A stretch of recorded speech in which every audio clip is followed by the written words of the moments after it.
Hello students, गुडसेट PYQ series में आपका स्वागत है। इस वीडियो में हम लोग चैप्टर 2 के पीवाईक्यूज डिस्कस करने वाले हैं। ठीक है, आपको बताइए कि हम क्वेश्चन को डिस्कस करने के साथ साथ उसका ट्रिक क्या है, उसको कैसे इजी तरीके से सोल्व किया जाए वो भी हम बताते हैं। तो आइए हम स्टार्ट करते हैं चैप्टर 2 के पीवाईक्यूज। ठीक है, तो यहाँ पे अपने को पहला क्वेश्चन जो है वो दे रखा है, जो गुडसेट 2026 में आया था। हमें यहाँ पे ऐसा दे रखा है, an electric dipole of dipole moment P is placed parallel to the uniform electric field of intensity E। ठीक है, हमने डाइपोल को पहले कहां पे रखा है, इलेक्ट्रिक फील्ड के पैरेलल रखा है। On the rotating through angle of 90 degree of this situation the amount of work done is, हमें अमाउंट ऑफ वर्क जो है वो क्या करना है, फाइंड करना है। तो हमें पता है जब भी डाइपोल पैरेलल होगा तो उसका थीटा एंगल जो बनेगा वो कितना बनेगा, इलेक्ट्रिक फील्ड के साथ 0 डिग्री। फिर हमने रोटेट करके 90 किया, तो अभी मैं इसको थीटा 2 बोल देता हूँ जो है 90 डिग्री। अब हमें वर्क फाइंड करना है, तो वर्क का फॉर्मूला हमें पता होता है। वर्क का फॉर्मूला जो है वो क्या होता है, P cos theta 1 minus cos theta 2। ठीक है, ये जो है हमारा वर्क का फॉर्मूला है।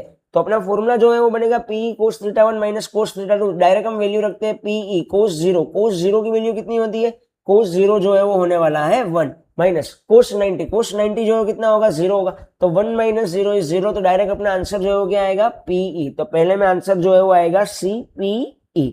क्लियर। चलो नेक्स्ट क्वेश्चन। तो नेक्स्ट क्वेश्चन में हमें यहाँ पे दे रखा है, ये भी 2026 में ही आया हुआ क्वेश्चन है। Total charge on a uniformly charge spherical shell having radius r is q। Total charge जो है वो q जितना है, r जितना रेडियस है। Potential at distance r/2 from the centre of shell is. अब यहाँ पे कंसेप्ट ये लगता है कि सेंटर पे, सेल के सेंटर से जब भी हम सरफेस तक जाते हैं तो हमें पता है कि इलेक्ट्रिक पोटेंशियल जो है वो कैसा रहता है, कांस्टेंट रहता है, राइट। कई सारे स्टूडेंट यहाँ पे गड़बड़ करते हैं। आपको ये चीज ध्यान रखनी है कि भाई कोई भी स्फेरिकल सेल है तो उसके सेंटर से सरफेस तक जाने पे इलेक्ट्रिक पोटेंशियल जो है वो कांस्टेंट रहता है। तो मतलब r जितनी डिस्टेंस पे, r जितनी रेडियस पे पोटेंशियल कितना होने वाला है, k, मतलब कि 4 pi epsilon not q into r। तो अगर हम इनसाइड दिस स्फेरिकल सेल बात करें, इनसाइड दिस स्फेरिकल सेल मतलब r/2 पे, तो r/2 पे भी पोटेंशियल तो यही रहेगा, क्योंकि inside the thin spherical shell potential is constant. ठीक है, तो यहाँ पे अपना आंसर जो है वो आने वाला है ए। क्लियर हुई मेरी बात। पोटेंशियल जो स्फेरिकल सेल के अंदर की तरफ कांस्टेंट होता है, फिर कहां तक कांस्टेंट रहता है, उसके सरफेस तक कांस्टेंट रहता है। एंड देन आप जैसे ही उससे दूर जाओ, सरफेस से दूर जाओ, r जितनी डिस्टेंस से दूर जाओगे वैसे वैसे वो डिक्रीज होता जाएगा। क्लियर। चलो, तो ये था अपना क्वेश्चन नंबर 2। अब हम डिस्कस करते हैं क्वेश्चन नंबर 3। ये भी गुडसेट 2026 में आया हुआ क्वेश्चन है। तो यहाँ पे हमें ऐसा दे रखा है, parallel plate capacitor with air between the plates has capacitance of 1 pf। ठीक है, जब भी कैपेसिटर की दोनों प्लेट के बीच में एयर है तब हमारा कैपेसिटेंस जो है वो है 1 pf जितना। क्लियर। अब क्या बोला है, if the distance between the plates is made double. अगर हम इसका डिस्टेंस डबल करें, मानो कि यहाँ पे डिस्टेंस जो है वो है एप्सिलॉन नॉट a बाई, मानो कि डिस्टेंस d जितना है, मैंने ये फॉर्मूला लिखा। ठीक है, अब हमें क्या करना है, डिस्टेंस जो है वो डबल करना है। And dielectric substance filled with dielectric substance the capacitance becomes 2 pf। जब भी हमने इसकी डिस्टेंस डबल कर दिया, मानो कि डिस्टेंस डबल करने पे मेरा फॉर्मूला क्या बनेगा, epsilon not a by 2d। Yes और नो, ये डिस्टेंस मैंने डबल किया, डिस्टेंस डबल किया, डाइलेक्ट्रिक भी फिल किया, तो यहाँ पे कैपेसिटेंस k टाइम्स इंक्रीज हो जाएगा। अब ये वैल्यू जो मेरे पास आ रही है वो आ रही है 2 pf। अब हमें क्या बोला है यहाँ पे, then the value of dielectric constant of dielectric substances. तो हमें यहाँ पे k की वैल्यू फाइंड करनी है। तो देखो सीधी सी बात है, ऊपर हमें epsilon not a by d is equal to दे रखा है 1 pf। क्लियर। तो यहाँ पे भी epsilon not a by d, इसको मैं 1 pf लिख सकता हूँ। तो ये इसको अगर मैं 1 लिखूं तो क्या आएगा, k इंटू 1, ये तो 1 ही होगा। ठीक है, तो k by 2 is equal to क्या हो जाएगा, 2 हो जाएगा। यस और नो। ठीक है, तो k की वैल्यू जो है वो कितनी आने वाली है, 2 2 जा 4। तो डायरेक्ट आ जाएगा k का आंसर जो है वो क्या होने वाला है, 4 होने वाला है। तो एकदम इजी सा क्वेश्चन है ये, अगर आप अच्छे से लॉजिक लगाए तो। क्लियर। तो चलो अभी हम डिस्कस करते हैं क्वेश्चन नंबर 4। ये गुडसेट 2025 में आया हुआ क्वेश्चन है और काफी अच्छा क्वेश्चन है ये। यहाँ पे हमें ऐसा दे रखा है, the potential difference between two plates of parallel plate capacitor is 2v। ठीक है, यहाँ पे हमें पोटेंशियल डिफरेंस जो दोनों प्लेट के बीच का दे रखा है 2v जितना। As shown in figure, electron are place point p and q। Electron जो है एक आपने रखा है p पॉइंट पे और एक इलेक्ट्रॉन रखा है आपने q पॉइंट पे। यस और नो। तो यहाँ पे हमें कुछ कुछ ऑप्शंस दे रखे हैं। इलेक्ट्रिक फोर्स के बारे में हमें बताना है कि इलेक्ट्रिक फोर्स जो है सारे ऑप्शन को हम रीड करते हैं कि electric force acting on both the electrons are same, electric force acting on electron at P is greater than the electric electron at the point Q, electric force acting on electron at P is less than the electron at point Q and electric force acting on both the electrons are same. ठीक है, तो हमें यहाँ पे उसके force के बारे में बताना है। तो देखो सिंपल सा मैं आपको बताऊं ना, तो यहाँ पे एक जो दे रखा है आपको वो प्लेट पैरेलल है। ठीक है, तो पैरेलल में जो इलेक्ट्रिक फील्ड होता है वो कैसा होता है, कांस्टेंट होता है कि नहीं होता, हाँ कि ना, तो यूनिफॉर्म इलेक्ट्रिक फील्ड होता है ना पैरेलल प्लेट के बीच में। तो यहाँ पे इलेक्ट्रिक फील्ड यूनिफॉर्म है। अब इलेक्ट्रिक फील्ड में कोई चार्ज रखते हैं तो उसका फॉर्मूला क्या होता है, F is equal to Q E, हाँ कि ना। अब यहाँ पे इलेक्ट्रॉन रखा है, दोनों जगह पे इलेक्ट्रॉन है तो चार्ज तो माइनस ही है, इलेक्ट्रिक फील्ड भी यूनिफॉर्म है। तो दोनों केस में अपना फोर्स कितना होगा, क्यू ई, मतलब कि माइनस ई जितना ही होगा ना। क्या मेरी बात समझ में आ रही है? ठीक है, यहाँ पे इलेक्ट्रिक फील्ड जो है वो यूनिफॉर्म है, इलेक्ट्रॉन भी सेम ही है, मतलब पी पॉइंट पे भी इलेक्ट्रॉन है, क्यू पॉइंट पे भी इलेक्ट्रॉन है, पी पॉइंट पे भी इलेक्ट्रिक फील्ड ही जितना है, क्यू पॉइंट पे भी जितना है। तो मेरे हिसाब से जो आंसर है वो क्या रहेगा, यहाँ पे ए आंसर जो है करेक्ट होगा, जो है electric force acting on both the electrons are same. Clear? ठीक है, तो ये था एक काफी लॉजिकल क्वेश्चन है, यहाँ पे काफी सारे लोग गड़बड़ भी कर सकते हैं। ठीक है, बट ये इसको आप अगर इजी तरीके से सोचो तो ज्यादा यहाँ पे परेशानी वाली बात होगी नहीं। चलो नेक्स्ट क्वेश्चन, तो क्वेश्चन नंबर 5। तो क्वेश्चन नंबर 5 में हमें दे रखा है charge 1.6 into 10⁻⁷ coulomb are distributed uniformly over the surface of spherical conductor of radius R. ठीक है, एक स्फेरिकल कंडक्टर दे रखा है, रेडियस आर जितना है, और चार्ज हमें दे रखा है 1.6 into 10⁻⁷ coulomb of electric potential inside the spherical conductor to electric field on the surface is। यहाँ पे हमें क्या पूछा है, the ratio।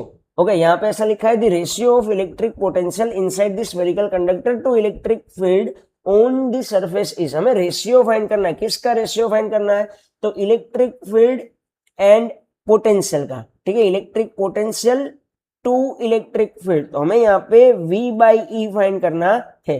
तो हमें पता है V का फॉर्मूला क्या आता है, के क्यू बाई आर, हाँ की ना। ठीक है, और इलेक्ट्रिक फील्ड का फॉर्मूला क्या आता है, के Q by are square.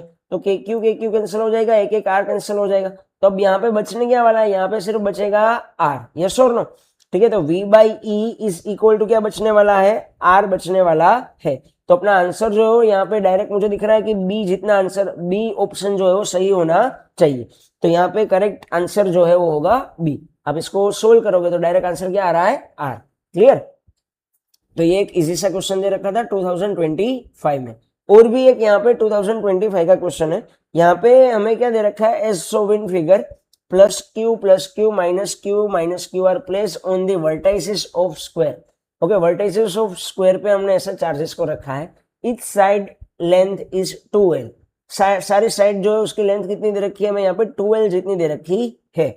The electric potential at mid point A, यहाँ पे हमें फिगर बनाया हुआ दे रखा है। ठीक है, of charges plus q and plus Q is, mid point पे हमें फाइंड करना है। कहाँ पे फाइंड करना है अपने को, मिड पॉइंट पे फाइंड करना है। तो मिड पॉइंट ए पे हमें फाइंड करना है, क्या फाइंड करना है, of charges plus q and plus q, मतलब plus q and plus q के बीच में जो ए है वहां पे हमें इलेक्ट्रिक पोटेंशियल को क्या करना है, फाइंड करना है। तो हम कैसे करेंगे, देखो ए पे जो पोटेंशियल होगा वो किस किस की वजह से होगा, ए पे जो पोटेंशियल होगा वो प्लस क्यू की वजह से होगा, एक पे जो पोटेंशियल है वो नीचे प्लस क्यू है उसकी वजह से भी है, ए पे जो पोटेंशियल है वो एक माइनस क्यू की वजह से। ठीक है, ये रहा यहाँ पे माइनस क्यू, और भी एक माइनस क्यू है, तो ए पे जो पोटेंशियल होगा वो माइनस क्यू की वजह से भी होगा। ऐसा कुछ हमें दे रखा है, हाँ कि ना। अब सीधी सी बात है, ये प्लस क्यू यहाँ पे मैं ना 1 2 3 ऐसा बोल देता हूँ, ये 1 है, ये अपना ये 2 है, ये मानो कि ये 3 है और ये 4 है। तो 1 पे जो चार्ज है उसका ऐसे डिस्टेंस कितना है, 1 पे जो चार्ज है उसका ऐसे डिस्टेंस जो है कितना है, के, यहाँ पे प्लस क्यू है तो इसका जो डिस्टेंस है वो एल है। क्लियर? दूसरा जो 2 पे चार्ज रखा है प्लस क्यू, उसका भी ऐसे डिस्टेंस कितना है, उसका भी एल जितना ही है। क्यों? क्योंकि टोटल 2l है, तो यहां से लेके ये पॉइंट 2 से लेके ए तक का डिस्टेंस कितना होने वाला है, एल ही तो होने वाला है। तो ये आ जाएगा के क्यू बाई एल। समझ में आई मेरी बात? अब माइनस क्यू की बात करें तो माइनस क्यू में अगर आप देखो तो माइनस क्यू से ए पॉइंट तक का जो तीसरे नंबर पे हमने माइनस क्यू रखा है, वहां से ए पॉइंट तक का डिस्टेंस अगर हमें कैलकुलेट करना हो तो क्या डायरेक्ट पाइथागोरस थ्योरम लगा दूं, यहाँ पे 90 है, ये 2l रहा और इस तरफ मेरा l है, तो ये कितना होगा अंडर रूट ऑफ 2l का स्क्वायर, मतलब कि 2l का स्क्वायर कितना होगा 4l स्क्वायर, और वो l स्क्वायर मतलब ऐसा होगा ना 4l square plus l square, मतलब टोटल कितना हुआ रूट 5l स्क्वायर, यस और नो, ठीक है। तो ये आएगा रूट 5l स्क्वायर, ये जो डिस्टेंस है वो आएगा रूट 5l स्क्वायर, इसको आप ऐसे भी तो लिख सकते हो रूट 5 इंटू एल, हाँ कि ना।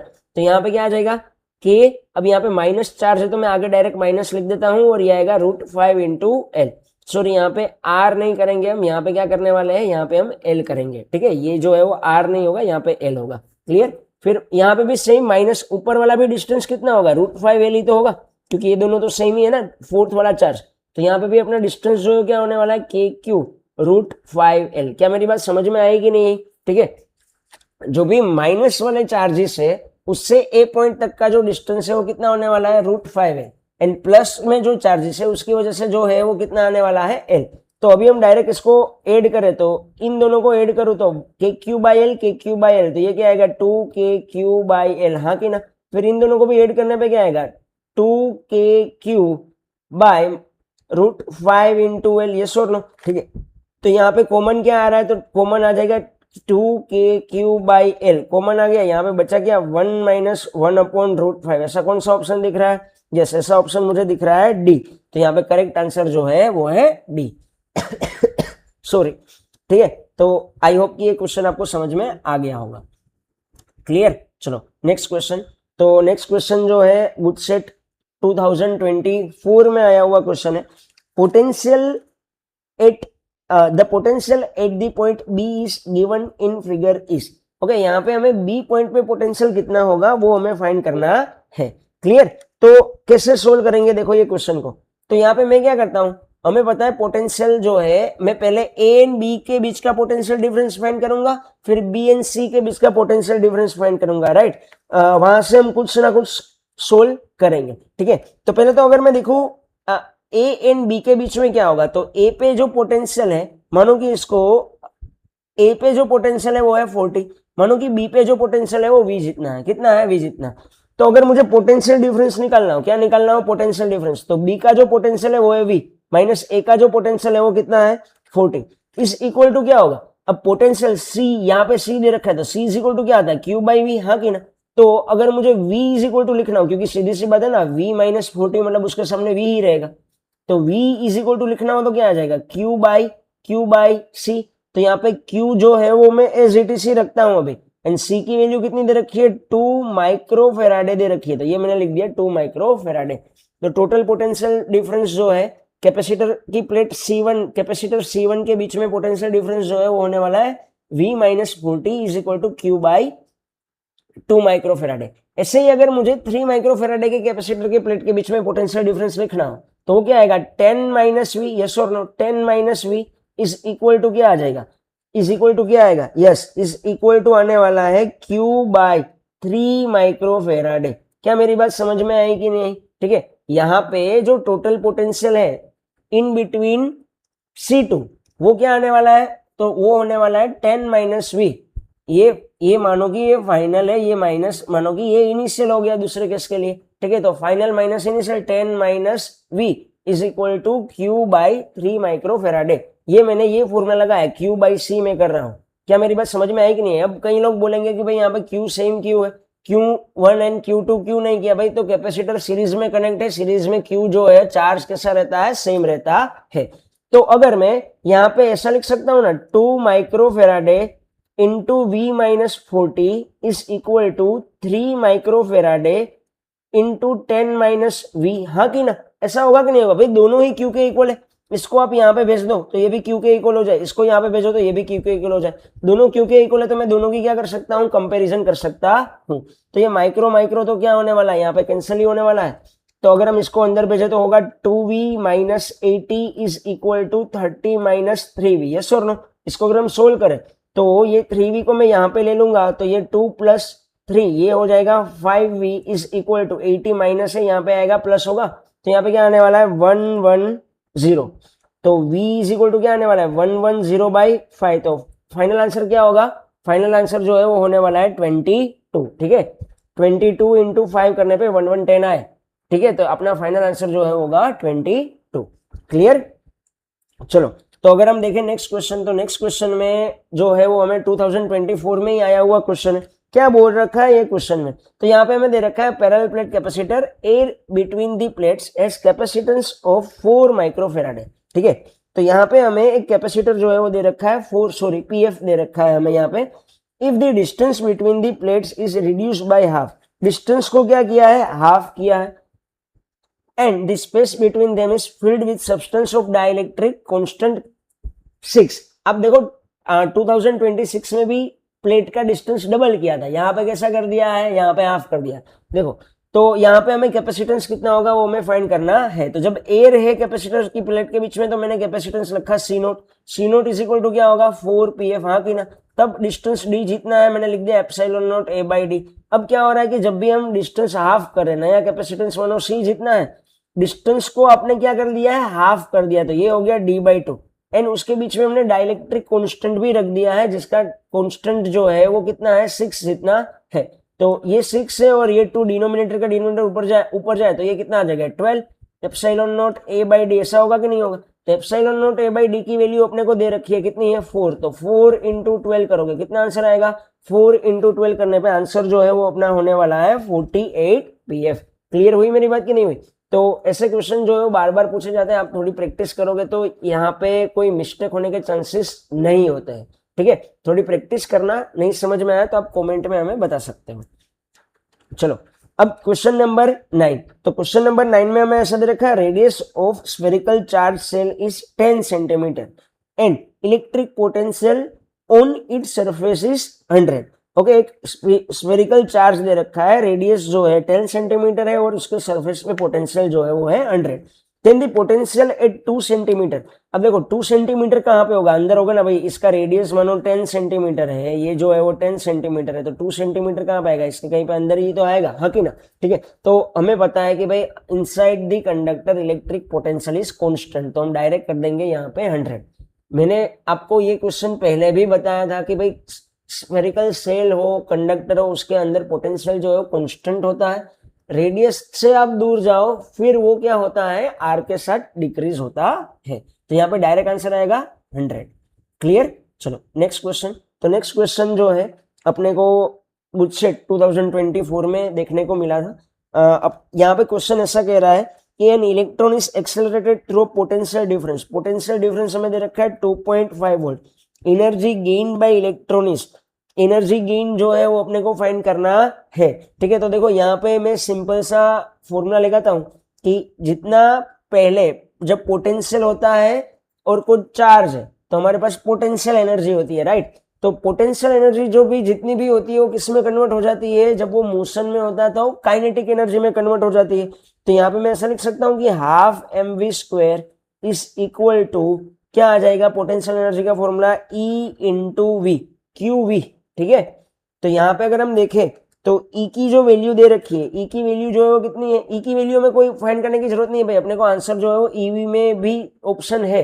तो डायरेक्ट मैं V की वैल्यू रख दूंगा 2.5 E, तो डायरेक्ट अपना आंसर जो है वो आ जाएगा 2.5 EV। समझ में आया कि नहीं आया भाई। यहाँ पे एकदम सिंपल सी चीज है, आप इक्वल कर दो kinetic is equal to potential. वैसे यहाँ पे काइनेटिक का कोई यूज नहीं भी करोगे तो भी चलेगा, डायरेक्ट पोटेंशियल एनर्जी लिख दो। पोटेंशियल एनर्जी क्या होता है, Q इंटू वी जितना। अब यहाँ पे इलेक्ट्रॉन दे रखा है तो उसका चार्ज तो E है, हाँ कि ना। पोटेंशियल V जितना है, पोटेंशियल की वैल्यू दे रखी है। अब जूल में आंसर होता तो हम E को लिखते, यहाँ पे तो EV में ही डायरेक्ट दिख रहा था तो हमने डायरेक्ट ही लिख दिया 2.5 EV। क्लियर हुआ कि नहीं हुआ। देखो जब भी आपको जूल में लिखना है तो आप E की वैल्यू रिप्लेस करोगे 1.6 इंटू 10⁻⁻19 कूलम से। जब EV में ही लिखना है तो E को आप एज इट इज ही रखोगे। क्लियर। चलो, तो अभी नेक्स्ट क्वेश्चन डिस्कस करते हैं। तो क्वेश्चन 11 जो है तो 2023 में आया हुआ क्वेश्चन है और ये थियोरेटिकल क्वेश्चन है। क्या बोल रखा है, the dielectric strength of air is. देखो डाइलेक्ट्रिक स्ट्रेंथ जो होता है ना एयर का, वो होता है 3 इंटू 10⁻⁶ वोल्ट पर मीटर, ऐसा होता है। ठीक है, तो यहाँ पे ऐसा तो कोई ऑप्शन नहीं दे रखा है, बट यहाँ पे आप देखोगे तो आपको मिलीमीटर दे रखा है। क्या दे रखा है, मिलीमीटर। तो मिली मतलब हमें पता है 10⁻³ होता है, ऊपर आए तो +3 हो जाएगा। तो यहाँ पे आंसर जो है डायरेक्ट मैं सिलेक्ट करूंगा बी। जो है 3 × 10⁻³ वोल्ट पर मीटर। क्लियर। चलो नेक्स्ट क्वेश्चन। ये ना एयर का डाइलेक्ट्रिक स्ट्रेंथ आप याद कर लेना। क्लियर, ये थियोरेटिकल क्वेश्चन हुआ। चलो क्वेश्चन नंबर 12 जो मुझसे 2023 में आया हुआ एक अच्छा क्वेश्चन है। A charge Q is placed at the center of the circle of radius 10 cm. Find the work done in moving a charge between any points lying in the arc of circle. यहाँ पे arc of circle आएगा, ठीक है, arc of the circle। अब देखो charge Q जो है placed at the center of circle of radius 10 cm। यहाँ पे सर्कल के सेंटर पे हमने एक चार्ज रखा है मानो प्लस Q जितना, ठीक है, इसका रेडियस जो है वो है 10 centimetre. Find the work done in moving a charge between any 2 points. हमें कोई भी 2 पॉइंट्स को मूव 2 पॉइंट्स पे कोई भी चार्ज को मूव करवाने का क्या फाइंड करना है, वर्क फाइंड करना है ये वाली आर्क पे, कोई भी आर्क पे। अब देखो सीधी सी बात है, यहाँ पे मैं क्या बोलता हूँ, ये जो सरफेस बना है वो कैसा सरफेस होगा, इक्विपोटेंशियल सरफेस होगा कि नहीं होगा, हाँ कि ना, इक्विपोटेंशियल सरफेस। क्यों? क्योंकि भाई KQ/R सभी जगह पे KQ/R KQ/R KQ/R सारा का पोटेंशियल सेम है।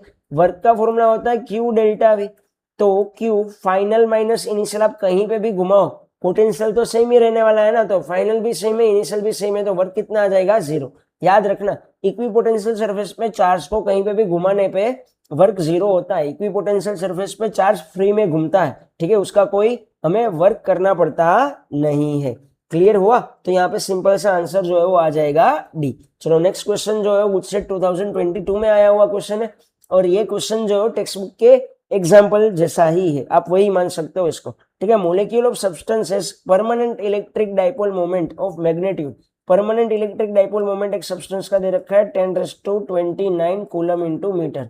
2 मोल ये सब्सटेंस हमें दे रखा है, is polarised by applying a strong electrostatic field of magnitude। Electric field हमें दे रखी है 10⁻6 वोल्ट पर मीटर। पोटेंशियल एनर्जी जो है वो हमें फाइंड करना है, ठीक है। 1 मोल में इतने मोलिक्यूल्स है वो भी हमें बोला है। तो देखो हमें पता है यहाँ पे पोटेंशियल एनर्जी का जो फॉर्मूला बनता है वो क्या बनता है, पोटेंशियल एनर्जी का फॉर्मूला क्या बनता है, -PE cos थीटा, हाँ की ना, ठीक है, -PE cos थीटा। तो यहाँ पे हम कैसे क्वेश्चन को सोल्व करेंगे, कोई बता सकता है मुझे, ठीक है। आप साथ साथ आप अपना कोई भी क्वेश्चन जब आए ना, तो जब एक बार क्वेश्चन आपको दिखे तो वीडियो पोस्ट करके सोल्व करने का ट्राई करना, ठीक है। फिर आप सॉल्यूशन जो मैं कर रहा हूं उसके साथ वेरीफाई करो कि आपने कैसे किया था, मैंने कैसे आपको बताया, तो उससे क्या है कि आपके क्वेश्चन को सोल्व करने की एक्यूरेसी जो है वो बढ़ेगी। तो यहाँ पे हमें एक मोलिक्यूल दे रखा था, उसकी डाइपोल मोमेंट है 2 मोल सब्सटेंस है, और स्ट्रॉन्ग फील्ड में हमने रखा है। पोटेंशियल एनर्जी जो हमें फाइंड करना है, पोटेंशियल एनर्जी का फॉर्मूला होता है -PE cos थीटा, ठीक है। तो यहाँ पे कोस जो है वो 0 होगा क्योंकि दोनों का डायरेक्शन सेम ही है, तो ये आंसर जो है आ जाएगा -PE जितना। P की वैल्यू जो है वो हमें दे रखी है 10⁻29, E जो है वो हमें दे रखा है 10⁻6। यस और नो? क्या मेरी बात क्लियर हुई कि नहीं? अब यहाँ पे अगर मैं देखूं तो ये 1 मोल के लिए होगा, मुझे यहाँ पे दे रखा है 2 मोल, तो 2 मोल के लिए मैं क्या करूं, कोई मुझे बता सकता है? 2 मोल के लिए क्या करना चाहिए, ये जो होगा ये तो सिर्फ ये जो है वो 1 मोलिक्यूल के लिए, ठीक है। मेरे पास तो 2 मोल सब्सटेंस है, कितना है यहाँ पे हमें बोल रखा है, कितना सब्सटेंस हमें दे रखा है 2 मोल। तो 2 मोल में कितने मोलिक्यूल्स होते हैं, 1 मोल में अगर 6 × 10⁻23 है तो 2 × 6 × 10⁻23 होगा कि नहीं होगा? क्या मेरी बात समझ में आई? ये जो मैंने अभी लिखा है ना वो सिर्फ 1 के लिए लिखा है, 2 मोल के लिए लिखूं तो मुझे इसको 2 × 6 × 10⁻23 से क्या करना पड़े, यस मुझे इसको क्या करना पड़े, मल्टीप्लाई करना पड़े। तो इसको सोल्व करने पे 23 26 होगा 29, तो ये रहा 29, तो पावर तो कट गया, 6 2 12 माइनस एन प्लस देखना पड़ेगा, यहाँ पे आंसर जो है वो आएगा माइनस, तो -12 इज अ करेक्ट आंसर। समझ में आया? ये टेक्स्ट बुक के एग्जाम्पल जैसा ही है। क्लियर? चलो क्वेश्चन नंबर 14, ये भी टेक्स्ट बुक के एग्जाम्पल जैसा ही क्वेश्चन हमें यहाँ पे दे रखा है वापस से। A slab of material of dielectric constant 3 has same area and plate of parallel plate capacitor but has thickness of 3/4D। अब देखो यहाँ पे मानो कि पैरेलल प्लेट कैपेसिटर दे रखा है, इसके अंदर डाइलेक्ट्रिक अगर कंप्लीटली आ जाए तो हम डायरेक्ट लिख देते हैं कि C = K × C0, बट यहाँ पे ये डाइलेक्ट्रिक जो है ना वो कंप्लीटली नहीं आया, यहाँ पे डाइलेक्ट्रिक जो है वो है सिर्फ 3/4D में ही है, बाकी का अब पूरा D है। अब मानो कि पूरा कैपेसिटर की प्लेट के बीच का डिस्टेंस D है, तो अगर डाइलेक्ट्रिक 3/4 d में आया तो बाकी का डिस्टेंस कितना होगा, d/4 होगा, हाँ कि ना। तभी तो पूरा जाके क्या बनेगा, d बनेगा, यस और नो। ठीक है, तो इतने पोर्शन जो है 3/4d इसमें डाइलेक्ट्रिक है, बाकी के जो पोर्शन है उसमें एयर ही है। क्लियर। डी जो है वो सेपरेशन है। What is the electric potential difference between the plates when the slab is inserted between the plates. Initial electric potential difference is V not. Initial जो है वो वी नॉट है। अब देखो हमें पता है एक चीज, क्या पता है, यहाँ पे मैं क्या करता हूँ पता है, यहाँ पे ये पूरा कैपेसिटर था ना, मान लो कि ये एक कैपेसिटर है जो कंप्लीटली डाइलेक्ट्रिक में आ गया और एक दूसरा है जो पूरा एयर में है। ये दोनों कैपेसिटर कैसे हो गए, यस ये दोनों कैपेसिटर आपको सीरीज कॉम्बिनेशन में दिख रहे होंगे, हाँ कि ना। ठीक है, अगर सीरीज कॉम्बिनेशन जैसा कुछ दिख रहा है तो हमें पता है सीरीज में पोटेंशियल अलग अलग होता है। मानो इसका पोटेंशियल V1 है, इसका पोटेंशियल V2 है, तो total potential V is equal to मैं V1 प्लस V2 लिख सकता हूँ। अब हमें पता है पोटेंशियल का फॉर्मूला जो हो गया होता है V is equal to E into D होता है। तो V1 जो है उसमें डाइलेक्ट्रिक है, तो डाइलेक्ट्रिक है तो हमें पता है डाइलेक्ट्रिक में इलेक्ट्रिक फील्ड कितनी हो जाती है, E0/K जितना हो जाता है। ठीक है, ये चीज मैंने इससे पहले एक मैंने वीडियो बनाया था effect of dielectric on capacitance, उसमें मैंने ये चीज बताई है। ठीक है, अगर आपने अभी तक वो वीडियो नहीं देखा है तो वो भी देख लेना, वो भी एक 4 मार्क का इंपॉर्टेंट डेरिवेशन है। वहां पे मैंने बताया था जब भी इलेक्ट्रिक फील्ड के बीच में डाइलेक्ट्रिक रखते हैं तो electric field K times decrease हो जाता है, राइट। और डिस्टेंस यहाँ पे कितना है, यहाँ पे डिस्टेंस है 3D/4 प्लस अब V2 के अंदर तो कोई डाइलेक्ट्रिक नहीं है, तो यहाँ पे तो इलेक्ट्रिक फील्ड E0 ही रहेगा और डिस्टेंस कितना हो जाएगा D/4। यस और नो, इतनी बात समझ में आई कि नहीं आई, हाँ कि ना। ठीक है, चलो हाँ। तो अब यहाँ पे E0D/4 को अगर मैं कॉमन ले लूं, E0D/4 को अगर मैंने कॉमन ले लिया, ठीक है, तो यहाँ पे क्या बचेगा 3/K प्लस 1, यस और नो।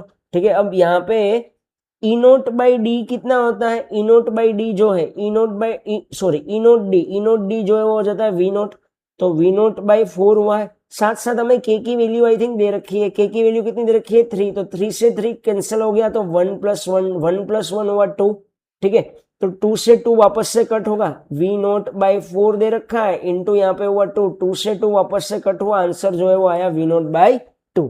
क्लियर हुआ कि नहीं हुआ। तो ये एक अच्छा क्वेश्चन है, इस टाइप के क्वेश्चन जो है नीट की एग्जाम में भी इवन पूछे जाते हैं। क्लियर, तो ये चीज जो है यहाँ पे आपको ध्यान रखनी है।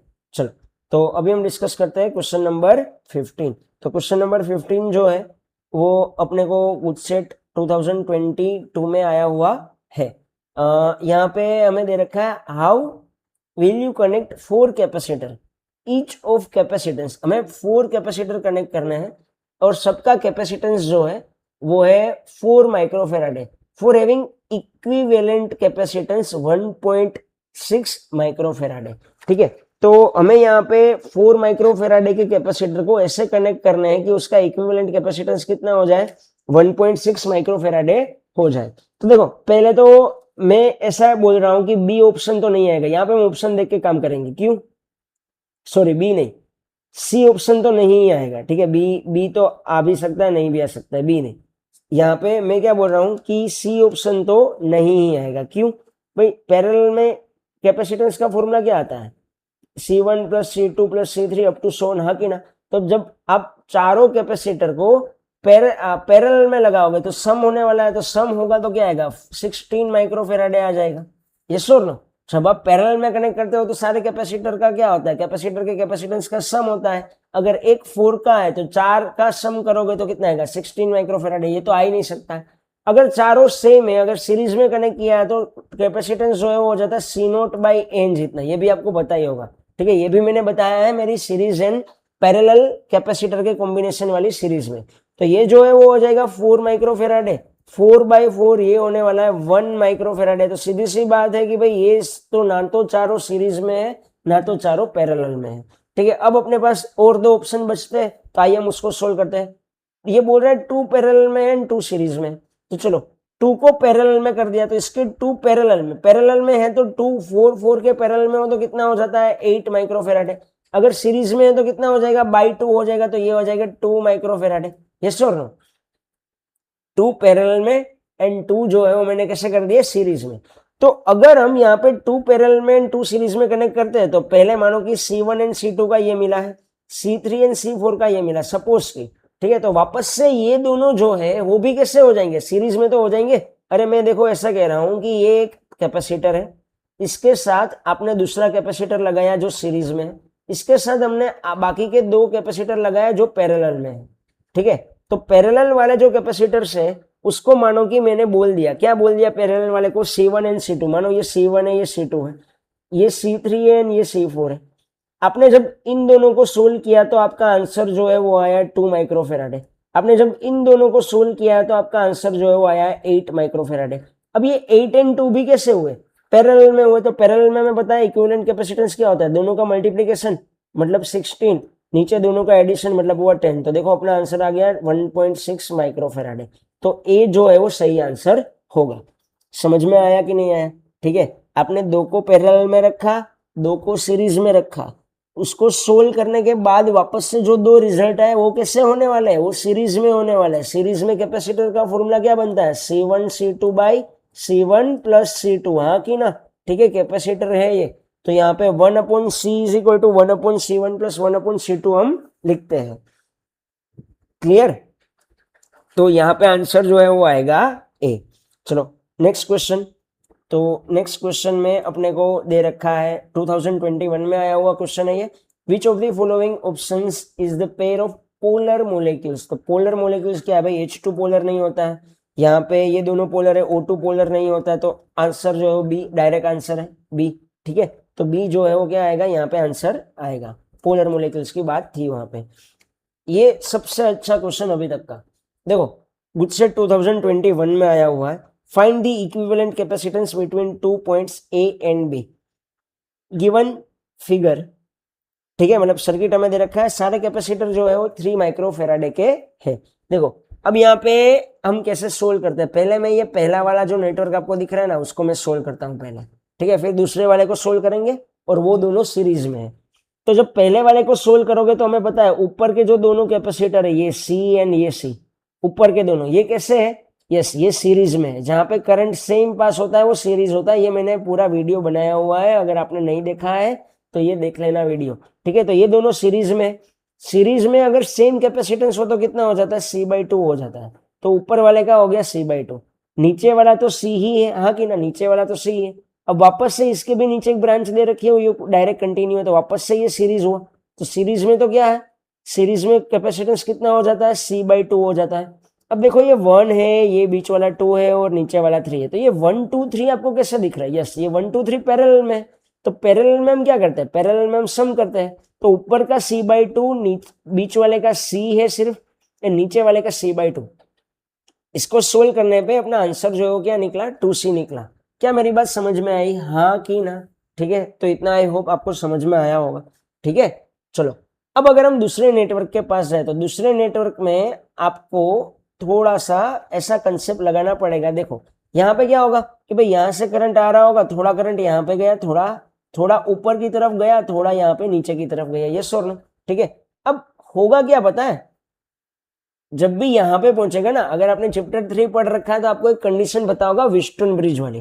व्हिटस्टोन ब्रिज मतलब कि जब भी इस तरफ का रेशियो जो है क्या होगा, इस तरफ का रेशियो मतलब क्या होता है, C/C जो कितना होता है 1। अगर वो ये वाले ratio C/C right hand side पे जो रेशियो दे रखा है C/C इसके इक्वल हो जाए, इसके इक्वल हो जाए तो बीच में से कोई करंट पास नहीं होता है, तो बीच वाला तो शॉर्ट सर्किट हो जाएगा। क्या हो जाएगा, शॉर्ट सर्किट। उसको आप नहीं कंसिडर करोगे तो भी चलेगा, मतलब नहीं ही करना है, कर लोगे तो फिर दिक्कत आ जाएगी। ठीक है, तो बीच वाले को यहाँ पे हम कंसीडर नहीं करेंगे। कब, जब लेफ्ट हैंड साइड वाले का ratio and right hand side वाले का रेशियो कैसा आ जाए, सेम आ जाए। क्या मेरी बात क्लियर हुई कि नहीं हुई, हाँ कि ना? ठीक है, मैं क्या बोल रहा हूँ समझ में आया? ठीक है, अब यहाँ पे ये बीच में जो कैपेसिटर दे रखा है उसमें से कोई करंट पास नहीं होगा। अगर बीच में से करंट पास नहीं होगा तो ऊपर वाले दोनों में से करंट पास होगा और वो इक्वल करंट पास होगा। तो इक्वल करंट पास होगा तो वो दोनों कैसे हो जाएंगे, वो दोनों हो जाएंगे C एंड C, मतलब ये सीरीज में है तो क्या हो जाएगा C/2। नीचे भी बीच वाले में से तो कोई करंट पास नहीं होने वाला, तो ये नीचे वाले दो भी कैसे हो जाएंगे C/C, मतलब C/2। तो ये हो गया C। तो एक मेरे पास है 2C, एक मेरे पास है C। अब ये दोनों कैसे है, ये दोनों सीरीज में है, तो सीरीज में हमें पता है इक्विवेलेंट कैपेसिटेंस जो है वो क्या होता है, सीरीज में इक्विवेलेंट कैपेसिटेंस जो है वो हो जाता है C1 C2 upon C1 plus C2।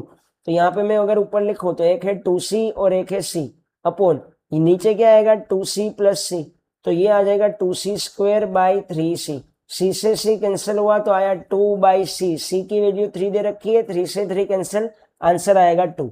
तो यहाँ पे पूरा नेटवर्क सोल्व करने पे आपको आंसर मिलने वाला है 2 माइक्रोफेराडे। ठीक है, देखो इसके लिए ना आपको एक तो कैपेसिटर सीरीज एंड पैरेलल आना चाहिए, दूसरी चीज कि यहाँ पे ये पता होना चाहिए कि जब भी ये दोनों के रेशियो, जो भी लेफ्ट हैंड साइड के जो रेशियो है वो इक्वल हो राइट हैंड साइड के रेशियो के साथ, तो बीच में से कोई करंट पास होता नहीं। आप व्हीटस्टोन ब्रिज अगर आपने समझा है तो वहां से आपको ये इजीली क्लियर हो जाएगा। क्लियर? ठीक है, चलो नेक्स्ट क्वेश्चन। अगर आपको कोई क्वेश्चन में दिक्कत आए तो आप कमेंट में मुझे बता सकते हो, मैं आपको वापस से उसको एक्सप्लेन कर दूंगा। ठीक है, चलो तो नेक्स्ट क्वेश्चन जो है, जो गुडसेट 2020 में आया हुआ क्वेश्चन है। तो क्या दे रखा है क्वेश्चन में? हमें दे रखा है 2 microfarad capacitor is connect with 50 volt supply. एक 2 माइक्रोफेराडे का कैपेसिटर आपने कनेक्ट किया है 50 वोल्ट के सप्लाई के साथ, एंड 3 माइक्रोफेराडे के कैपेसिटर को आपने कनेक्ट किया है 100 वोल्ट के सप्लाई के साथ। क्लियर? तो अब यहाँ पे अपने को क्या दे रखा है? Now after removing battery if 2 plates of same time, अब देखो ना ये वर्ड को समझना, if 2 plates of same type of charges, क्या बोल रहा है? If 2 plates of same type of charges are placed to form a new capacitor, then the potential difference is 2 plate हो सेम टाइप ऑफ चार्जेस की। मतलब ये कौन सा कॉम्बिनेशन होता है ऐसा? देखो मैं यहाँ पे 2 कॉम्बिनेशन बना रहा हूँ, मानो कि एक ये जो है मैं बना रहा हूँ पैरेलल कॉम्बिनेशन। ठीक है, ये मैंने बनाया पैरेलल कॉम्बिनेशन, यहाँ पे प्लस क्यू होता है, यहाँ पे माइनस क्यू है, यहाँ पे प्लस क्यू है, यहाँ पे माइनस क्यू है। एक मैं बना रहा हूँ यहाँ पे सीरीज कॉम्बिनेशन, यहाँ पे प्लस क्यू है, यहाँ पे माइनस क्यू है, यहाँ पे प्लस क्यू है, यहाँ पे माइनस क्यू है। तो ऐसे कौन सा आपको यहाँ पे दिख रहा है दोनों में से कि जिसमें दोनों कैपेसिटर की plate same type of charges के साथ कनेक्टेड हो? यस, ये जो है वो होता है पैरेलल केस। ठीक है, पैरेलल, जब भी 2 कैपेसिटर को आपने पैरेलल रखा है तो उसकी पॉजिटिव प्लेट सेम टाइप वाली जो चार्ज है वो कनेक्ट होता है, नेगेटिव कनेक्ट होता है। मतलब यहाँ पे इनडायरेक्टली आपको पैरेलल जो है वो कॉम्बिनेशन दे रखा है। अब हमें पता है पैरेलल कॉम्बिनेशन में इक्विवेलेंट कैपेसिटेंस जो है वो क्या होता है? ये C1 प्लस C2, ये होता है इक्विवेलेंट कैपेसिटेंस। तो आपका इक्विवेलेंट कैपेसिटेंस जो है वो हो जाएगा यहाँ पे C1 प्लस C2। हमें यहाँ पे पोटेंशियल फाइंड करना है। क्या फाइंड करना है? पोटेंशियल। तो हमें पता है पोटेंशियल का फॉर्मूला क्या आता है? पोटेंशियल देखो, C equivalent is equal to क्या होगा? Q। अब दो दे रखे हैं, 2 आपको कैपेसिटर दे रखे हैं, तो टोटल चार्ज कितना होगा? Q1 plus Q2 divide by V। हाँ कि ना? ठीक है, तो यहाँ पे V इज इक्वल टू क्या आ जाएगा? V इज इक्वल टू आ जाएगा Q1 plus Q2 divide by C equivalent. हाँ कि ना? अब यहाँ पे Q1 एंड Q2 नहीं दे रखे हैं, तो Q1 एंड Q2 फाइंड करने के लिए मैं क्या कर सकता हूँ? पता है C1 इज इक्वल टू क्या आएगा? Q1 by V1। हाँ कि ना? तो Q1 इज इक्वल टू क्या आ जाएगा? C1 V1। तो यहाँ पे Q1 को मैं लिख सकता हूँ C1 V1 प्लस Q2 को मैं लिख सकता हूँ C2 V2। क्या मेरी बात समझ में आई? Q1 यानी कि इंडिविजुअल चार्ज है पहले कैपेसिटर का, Q2 यानी कि आपका दूसरे कैपेसिटर का इंडिविजुअल चार्ज हुआ। क्या क्लियर हुआ कि नहीं हुआ यहाँ पे? ठीक है, अब इक्विवेलेंट कैपेसिटेंस तो यहाँ पे क्या होने वाला है? दोनों का सम ही होने वाला है, वो तो होने वाला है 5 माइक्रोफेराड। यस और नो? तो आपको क्या करना है? यहाँ पे C1 की वैल्यू रखनी है, इंटू V1 करना है, C2 की वैल्यू रखनी है, इंटू क्या करना है? V2 करना है, और डिवाइड बाई क्या करना है? 5 करना है। तो यहाँ पे मैं लेफ्ट हैंड साइड पे इसको सोल्व कर रहा हूँ। C1 जो है वो है मेरा 2 इंटू 10⁻⁻⁶, और V1 की वैल्यू उस टाइम पे मुझे मिल रही थी 50, प्लस C2 की वैल्यू है 3 इंटू 10⁻⁻⁶। अब देखो -6 तो वैसे भी कैंसिल ही होने वाला है, कोई नहीं, मैं चलो एक स्टेप कर ही देता हूँ अभी। और यहाँ पे होता है 5 इंटू 10⁻⁶। क्लियर? तो -6 तो जो है वो क्या आ जाएगा? कॉमन आ जाएगा और कैंसिल हो जाएगा। तो ऊपर यहाँ पे आया 100, यहाँ पे आया 300, तो टोटल आया 400 बाई 5, तो ये कितना आता है? 80। तो यहाँ पे आंसर जो है वो आ जाएगा D, 80 वोल्ट। क्लियर? तो काफी अच्छा एंड लॉजिकल क्वेश्चन है। यहाँ पे मेन जो मैंने यहाँ पे जो बॉक्स बनाया वो वाला जो है वो आपको समझना पड़ेगा। क्लियर? चलो नेक्स्ट, यहाँ पे हमें दे रखा है relative permittivity of any substance, मतलब कि आपको म्यू आर दे रखा है 80। इट्स इलेक्ट्रिक ससेप्टिबिलिटी इज, देखो ये ना आपको याद रखना है formula, mu R is equal to होता है 1 प्लस काई। ठीक है, अगर ये 5th चैप्टर आपने पढ़ लिया है तो टेक्स्ट बुक में ये जो है वो 5th चैप्टर में दे रखा है, ये इस टाइप का फॉर्मूला जो है मैग्नेटिक ससेप्टिबिलिटी में दे रखा है, इलेक्ट्रिक में नहीं दे रखा है। ठीक है, बट वहां से कॉपी करके हम बना सकते हैं। तो ये आपको याद रखना है, mu R is equal to क्या होता है 1 प्लस काई होता है। क्या होता है 1 प्लस काई। तो म्यू आर की वैल्यू 80 है, इसमें से 1 माइनस कर दो तो आपको ससेप्टिबिलिटी बन जाए, तो आंसर जो है क्या आ जाएगा 79। क्लियर। तो ये क्वेश्चन जो है गुजसेट 2020 में आया हुआ क्वेश्चन था। वापस से हमें क्वेश्चन दे रखा है जो 2020 में ही आया हुआ क्वेश्चन है। Dimensional formula of polarisation is, polarisation का डायमेंशनल फॉर्मूला। तो पोलराइजेशन की डेफिनेशन क्या होती है, यूनिट वॉल्यूम में कितना डाइपोल मोमेंट इंड्यूस हुआ है उसको हम कहते हैं पोलराइजेशन। यस और नो। ये जो ऊपर जो है वो आपका क्या है, डाइपोल मोमेंट है, इलेक्ट्रिक डाइपोल मोमेंट। इसका फॉर्मूला होता है P is equal to Q2A। इसके यूनिट की बात करें तो क्या आ जाता है, कूलम इंटू मीटर। नीचे वॉल्यूम है तो वॉल्यूम का हो जाएगा metre cube, metre metre cancel हुआ, आएगा coulomb per metre square. Coulomb यानी होता है A इंटू टी, हाँ कि ना, क्योंकि I इज इक्वल टू होता है Q बाई टी। तो कूलम इज इक्वल टू होता है, देखो कूलम इज इक्वल टू मैं यहाँ पे डायरेक्ट लिखता हूँ, coulomb is equal to direct मैं अभी डायमेंशनल फॉर्मूला लिखता हूँ, ये A इंटू टी हुआ, नीचे हमें दे रखा है L का पावर 2। तो यहाँ पे डायमेंशनल फॉर्मूला क्या बनेगा, डायमेंशनल फॉर्मूला बनेगा L की पावर -2, A की 1, T की 1। ऐसा कौन सा दिख रहा है भाई इसमें, ऐसा दिख रहा है इसमें ऑप्शन A। क्लियर। तो यहाँ पे आंसर जो है वो आएगा A।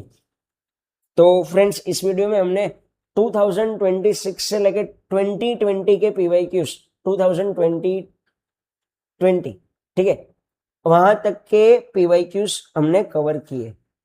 क्लियर। तो आई होप कि आपको ये सारे समझ में आए होंगे। कुछ दिक्कत है तो आप मुझे बिल्कुल कमेंट में बता सकते हो। क्लियर। और अभी हम नेक्स्ट वीडियो में ये सीरीज में आगे कंटिन्यू करेंगे, चैप्टर 3 के PYQs डिस्कस करेंगे। क्लियर। चलो तो आज के लिए हम यहाँ तक रखते हैं। Thank you.